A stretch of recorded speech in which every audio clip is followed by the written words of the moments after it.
Alors aujourd'hui, une petite vidéo pour vous expliquer ici l'importance du lac dans la région. M'excusez, je me suis mis à mon aise, je suis à la maison, Inch'Allah. L'importance du lac dans la région. Alors, on est au mois de mai 2022. Le lac a perdu 30 mètres de hauteur, plus de 30 mètres. D'accord? Ça fait quelques milliards de mètres cubes d'eau. Alors c'est pas une flaque d'eau, hein. Derrière moi il reste encore je pense au moins 800 hectares, 700-800 hectares minimum. Par contre le niveau est très bas. À cette période-là, on a connu le lac au niveau de Hagenbou ou bien au niveau de l'île Gérard au taquet. Donc pourquoi ce phénomène? Alors il y a deux facteurs. Le tout premier c'est météorologique bien sûr. Au jour d'aujourd'hui, si pendant un an il n'y a pas de pluie au Maroc, surtout ici dans la région, le niveau ne peut pas monter. Donc la culture, l'irrigation, l'utilisation de cette eau sur le lac n'a pas changé. D'accord, qu'il ne pleuve, hein, qu'il pleuve ou qu'il ne pleuve pas, les agriculteurs ont toujours besoin autant d'eau pour arroser, voire même plus, hein, surtout s'il n'y a pas d'eau. Donc le niveau baisse à fur et à mesure, jusqu'à la saison des pluies, bon, ça remonte. Cette année, pas de saison des pluies.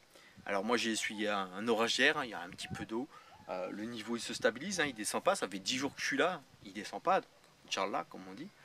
Au jour d'aujourd'hui il a plus que 13% de remplissage, 13% sur 100%, hein, c'est vraiment pas beaucoup. Euh, alors, l'importance de cette eau, ouais, alors pour nous pêcheurs, bien sûr, c'est important, c'est un pur égoïsme parce qu'en fait on est là pour exercer une passion, on espère toujours qu'il y a de l'eau parce que bah, les poissons, blabla. Ici, moi je le vois autrement. À force de côtoyer des gens, de voir un petit peu la vie que ces gens ont ici au bord de l'eau c'est très important. Donc il y a des gens qui vont chercher de l'eau ici au lac avec des ânes hein, pour remplir des jerrycans et ramener ça chez eux à la maison. S'il n'y a pas directement de l'eau qui vient des sources, hein, les montagnes, parce qu'il y a également des sources, mais beaucoup font ça au niveau du lac. Toutes les femmes, ou presque, qui habitent à Wawizad, juste à côté, donc ces femmes viennent ici tous les jours faire le linge au bord de l'eau. Donc c'est également en fait une source très importante, cette eau pour ces femmes-là. Ce matin, à côté de mon poste, j'ai une dame qui m'a demandé si elle pouvait venir nettoyer le blé. Donc très gentiment, elle m'a permis de la filmer. J'ai trouvé ça très touchant parce que c'est une femme d'un certain âge, hein, même âgée, très âgée, abîmée par le temps, et elle fait ça tous les jours. Tous les jours, elle descend avec son âne. Tous les jours, elle nettoie son blé. Elle porte ses sacs de 15 ou 20 kilos peut-être pour les plus lourds. On voit le petit bout de femme, on se dit que voilà, on peut avoir beaucoup de chance pour enfin, d'avoir la vie qu'on a. D'accord, on ne va pas commencer à comparer la vie européenne à celle d'ici.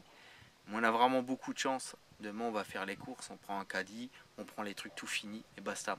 Ici, en fait, ils achètent ça au zouk parce que bah, ils ont un autre rythme de vie que le nôtre, hein, une autre entrée d'argent. La moyenne ici, pour vous donner une idée, dans le pays des Berbères, c'est en moyenne 100 euros par mois. Hein, donc ceux qui gagnent bien, ils gagnent 120, 150 euros. 150 euros par mois, 1500 dirhams par mois. Je vous laisse imaginer quand vous allez faire une fois vos courses à Cora ou Auchan ou ces conneries-là, ou Leclerc, allez, on va les citer. Pour combien vous en avez mensuellement en course? Voilà. Donc c'est là qu'on comprend effectivement qu'on vit dans un monde de consommation. Il y a plein de choses qui ne sont pas utiles. Ici, là, j'ai généré en une semaine une quantité de déchets en plastique, quelque chose d'hallucinant. Je me dis, je suis là, en fait, sur ce poste-là, j'étais là tout seul. Et hallucinant. Et tout ça, c'est que du superflu. Mais eux, qu'est-ce qu'ils vont faire avec tout ça? Ils vont tout récupérer. Les bouteilles d'eau, ils vont les remplir. Ils vont en faire des glaçons avec. Euh, En fait, ils récupèrent énormément de matière. Donc, à un moment ou à un autre, je pense qu'il faut avoir beaucoup d'humilité quand on vient ici. Il ne faut pas venir en fait dans l'esprit winner, je suis un conquérant, je suis un Français ou un Européen ou autre, j'ai de l'argent. Parce que des gens comme ça, ici, ils sont chez eux. D'accord. Nous, on est des touristes. On, voilà. On doit savoir accepter en fait les choses et surtout avoir énormément de respect pour ces gens-là. Voilà, ce matin, j'ai un petit réflexe, je me suis fait un thé, à voir cette femme comme ça travailler, rien, même pas une bouteille d'eau, que dalle. Bon, voilà, un petit verre de thé, c'est pas du tout méchant, c'est très simple à faire. Nous, ça nous coûte pas grand-chose, à part un peu de temps. Et voilà. Et c'est pour ça qu'aussi, il n'y a pas que la pêche dans la vie ici, hein, surtout ici au lac. Une petite parenthèse, une grosse parenthèse, même je vais vous dire. Euh, je vais traiter un sujet qui fâche peut-être certains, mais je pense que ceux qui ont un petit peu de réflexion vont comprendre où je vais en venir. Ici, en fait, on parle systématiquement de pêcheurs au filet. Pêcheurs au filet. Je suis peut-être une des rares personnes qui, au final, je m'en fous. Moi, je m'en fous totalement qu'il y a des pêcheurs au filet ou pas. Je dis c'est très bien, parce que faut savoir une chose, c'est que grâce à ces pêcheurs au filet, il y a des carpes ici au lac. D'accord?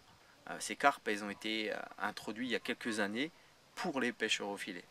Donc, pour compenser, en fait, en gros, hein, la perte du cheptel de Barbeau, ils ont compensé avec des carpes parce que ça se reproduit très bien. Donc, moi, pendant des années, on m'a matraqué la tête avec il faut faire ci, il faut faire ça pour les pêcheurs au filet et tout. À un moment, il faut dire stop, d'accord?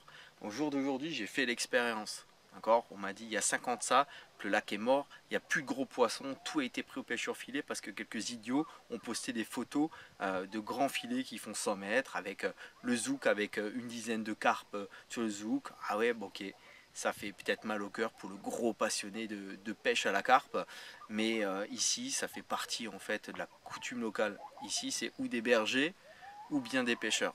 Donc à un moment ou à un autre, si on ne sait pas accepter ce genre de choses, ils vous respectent. Hein. Attention, il faut comprendre un truc, c'est que là, ma zone de pêche, moi je pêche, aucun problème. Quand il y a des pêcheurs au filet qui sont là-bas à l'autre bout, ok, aucun problème. Moi, ils ne me dérangent pas du tout. S'ils arrivent à attraper des poissons, ils attrapent des carpes, bah, tant mieux pour eux, Inch'Allah, comme on dit.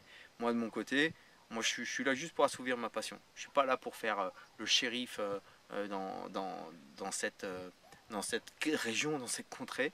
C'est pas du tout mon but. Mon but, c'est de profiter en fait de l'instant. Donc, je pense qu'à un moment ou un autre, il faut juste accepter qu'il y a des gens qui prélèvent des poissons, ok, que vous pêchez, mais demain, on va aller pêcher en mer. On attrape un bar, on attrape un loup ou une dorade. Ça gêne personne de l'emmener pour la manger. D'accord? Donc, et j'ai plein d'amis qui pêchent en mer, qui sont également des fans de pêche à la carpe, qui respectent les carpes comme nous on le respecte à l'européenne, mais qui quand ils vont en mer, ils font un poisson et une belle dorade, ils se les font griller, pas ça. Et c'est normal, c'est tout à fait normal. Moi je peux comprendre la chose. Je fais exactement la même chose en Espagne. Je fais beaucoup de perches de sang. Quand le soir j'ai envie de me prendre un cendre pour le faire avec des tagliatelles, ok, je le prends, je le mange, je le consomme. Donc voilà. La carpe, j'ai pas encore essayé. Inch'Allah, on m'a dit que ça n'a pas un bon goût, ça a le goût de la base. Donc c'est aussi pour ça. Non, enfin voilà. Juste, c'était une très grosse synthèse. Hein. C'était quand même une très grosse synthèse, mais c'était un point très important à dire. Je pense qu'ici, on est accueilli. Tous les gens, ils vous disent bonjour. Tous les gens, ils sont respectueux. Donc respectuez également ces gens. Il n'y a pas que la pêche ici dans la vie. D'accord. Le lac a énormément de ressources. Moi, j'espère une chose, c'est qu'il remonte au taquet. Pas pour nous, pêcheurs, mais pour les locaux. Voilà. Parce que nous, après une semaine ou 2 semaines de pêche, bon, on se barre nouveau en France, on revient en Europe, on est bien, on est tranquille, on a besoin de la flotte, on tourne le robinet, elle est un peu froide, on met l'eau chaude. Ici, ça ne se passe pas comme ça. Donc n'oubliez pas la chance que vous avez d'avoir ce confort ici, enfin chez vous ou chez nous. Je commence à parler comme un Marocain, Inch'Allah. Chez nous ici en Europe, parce que ici c'est pas la même donne. Allez les copains, je vous fais un gros bisou. Désolé de vous avoir saoulé avec des trucs comme ça, mais pour moi c'était très important de faire cette parenthèse.